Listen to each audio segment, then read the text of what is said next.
Hey everybody, Dr. Hill here from Advanced Animal Care Berea, and today we're going to talk about everything that you need to know about dogs, fleas, and ticks. All right, Dr. Hill, how does my dog get fleas and ticks? Yeah, so bottom line, fleas and ticks are bugs, and they're nasty little bugs to say the very least.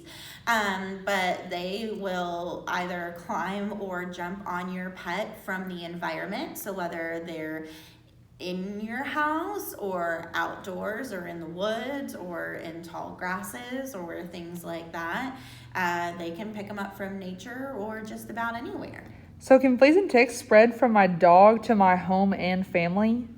In theory, yes. So the way both of these bugs work is they use your pet as a food source, basically as a blood meal.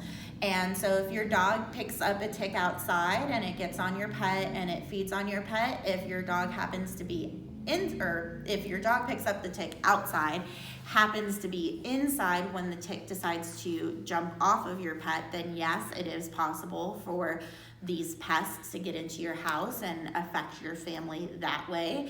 Same kind of goes with fleas. So fleas will get on your pet, they'll take a blood meal on your pet, and then after that, they'll jump back off into the environment to lay their eggs. So if that's in your couch, then that's where it be. So can my dog get fleas and ticks if they are primarily an indoor dog? It definitely is possible, especially if there's other pets in the home that go outside or other pets that are outside the home living in the area. It's definitely a possibility that even though they're mostly indoor, they could still pick up those fleas and ticks. What health problems can fleas and ticks cause my dog? Yeah, so if you get enough fleas, we definitely see anemia from just that much blood loss. They carry diseases themselves. So if you've heard of Lyme disease, that's a common tick-borne disease that's carried that we tend to test for on a yearly basis in our dogs. So yeah, they can carry a lot of nasty boogers. How effective are flea and tick medications?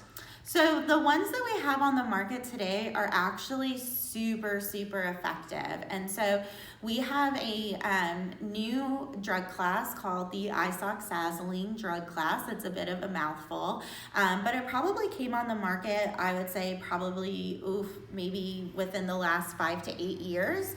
And it is a wonderful product. And so if you've heard of things like Brevecto, Simparica Trio, NexGard, things like that, those are all in that isoxazoline class, and they're very effective against fleas and ticks. What is the difference between over-the-counter and prescription flea and tick medicine? Right. So in my mind, the difference there is going to be how effective they are. And so a lot of those over-the-counter flea and tick medications worked really wonderful maybe 20, 30 years ago, and they're just not as effective today. We're seeing resistance to some of those products from the fleas and the ticks, and they're just not either killing them or killing them fast enough to prevent disease transmission. And so really the best protection you can get your pet is by getting them a prescription strength flea and tick product. So what are the different types of flea and tick preventatives?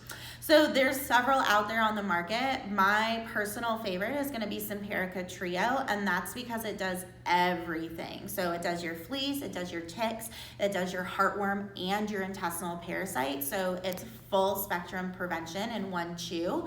But let's say you're not concerned about heartworm or intestinal parasite prevention, then my next recommendation would be either Simparica or Brevecto, and those two products just do flea and tick prevention. So what will my veterinarian recommend for a flea and tick treatment?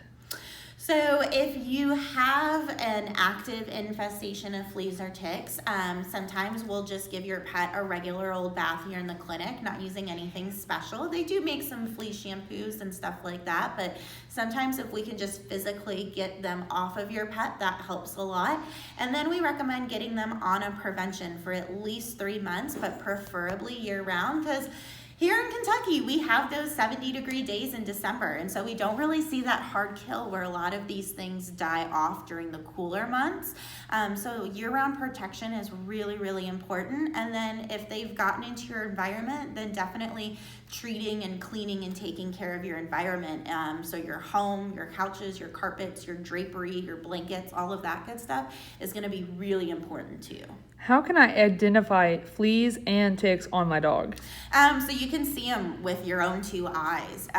It's much easier to find an engorged tick, though nobody wants to find one of those, than one that has gotten on your pet and hasn't had a chance to feed yet. A lot of times the easiest thing to do is kind of take your hand and run it up, against the direction of the hair growth on your pet, and you can kind of see some of those organisms living on the skin. So what should I do if I do find fleas and ticks on my dog? Yeah, so the best thing to do is to get them into the clinic so that we can get you some good flea and tick prevention, or if we've never seen your pet, then we'll definitely want to do an exam so that we kind of establish that relationship for you guys, but getting them on prevention is going to be key. All right, thank you. You're so welcome.